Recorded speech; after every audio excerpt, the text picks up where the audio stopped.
Welcome back. Apple unveiled its next generation of iPhones today. It's a lineup that boasts better cameras, faster processors, and a new charging system, and a price hike for the fanciest model.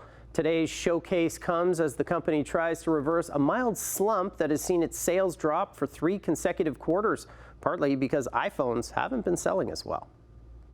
It's the most wonderful time of the year. It's that time of year again. No, not Christmas time. Apple presented its annual showcase of new products and features today. Welcome to Apple Park.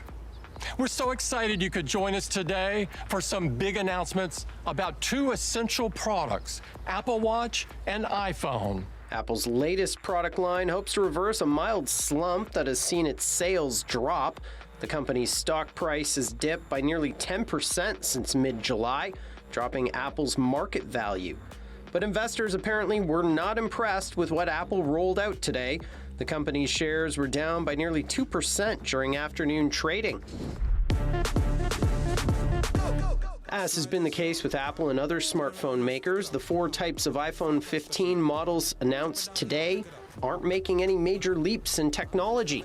The basic iPhone 15 models have been redesigned to include a shape-shifting cutout on the display screen that Apple calls its dynamic island for app notifications. They're also getting a faster chip used in last year's Pro and Pro Max models. Nice. The iPhone 15 Pro and Pro Max will also be equipped with what Apple maintains is the equivalent of 7 camera lenses. That will include a periscope-style telephoto lens that will improve the quality of photos taken from far distances. The premium models will be encased in titanium that the company says is the same alloy used on some spaceships. The new bells and whistles to the top-of-the-line model, the iPhone 15 Pro Max, are enough to boost its price by $100, going up to $1,600. Apple is holding the line on prices for the rest of the lineup, ranging between $1,000 and $1,300. Oh my God. I am never going to financially recover from this. The new models will be available in stores September 22nd. One of the biggest changes Apple is announcing is a new way to charge the iPhones and any future generations. The company is switching over to the USB-C standard, being forced to phase out the Lightning port cables it rolled out in 2012 because of a mandate that European regulators plan to impose next year.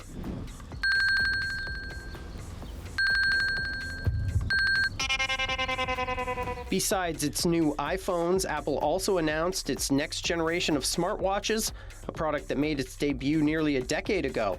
The Series 9 Apple Watch, also available in stores September 22nd, will include a new gesture control that will enable users to control alarms and answer phone calls by double snapping their thumbs with a finger.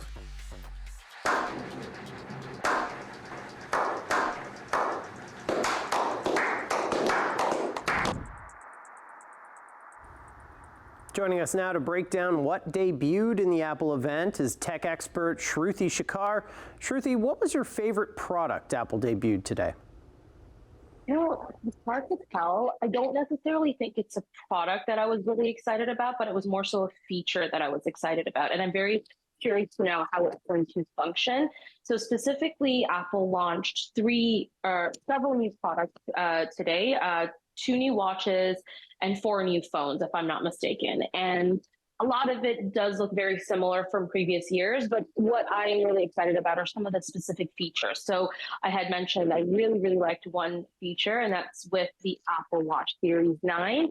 This new capability of pinching to react to whatever you're getting notified by. So if you get a phone call, you can actually do a double tap like this with your finger, and it sends a signal it's kind of hard to explain, but it's basically the connections in your finger and the heart, your heart rate and all of that. And it kind of connects to the sensor in the watch to notify what's happening. And then it will answer a phone call, or you can move things on your phone. Instead of normally you would use your phone crown to sort of scroll through, but now you can use the finger and you double tap like this. And it's really cool. And I'm really curious to know how that's going to function. And then, of course, I think another feature that I'm also really excited about and curious to see how it functions is with the Apple iPhone 15 Pro models, there's a new button called the Action button. And before we used to have a slider that kind of typically said whether your phone was on silent or if it was turned on volume. But now that Action button not only controls the volume, but it also you can sort of do presets in terms of what you want to do in terms of action. So you could do double tap it, so you can do recording, or you could, set it to different other features, which I'm kind of interested to know what that looks like. You kind of touched on it there, that Apple debuted updated versions of its products. You mentioned some of the features that make those updates significant. Was there anything that was a little underwhelming? The whole presentation and the actual devices itself. I think a lot of people in the community might say that the phone and the watch are both almost iterative versions of previous models. Of course, there are differences. With the Pro models, they used titanium, which is definitely new material.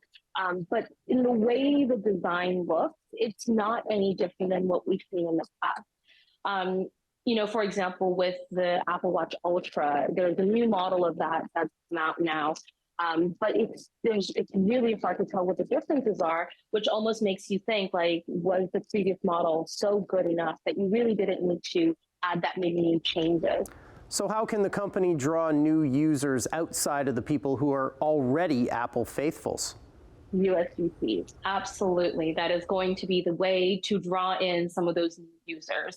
Of course, USB-C is something that has been around for many years. It's been there with Android users, heavily with almost every device. One of the reasons why Apple is now having to include USB-C within their iPhone specifically, because some of their other products did have USB-C, but now all of their products are going to have it, is to be in compliance with the EU's laws and regulations. And part of that has to do with competition, right? When you have a product that is very exclusive, you almost build an anti-competitive model. Thanks so much for joining us, Shruti. Thank you so much for having me.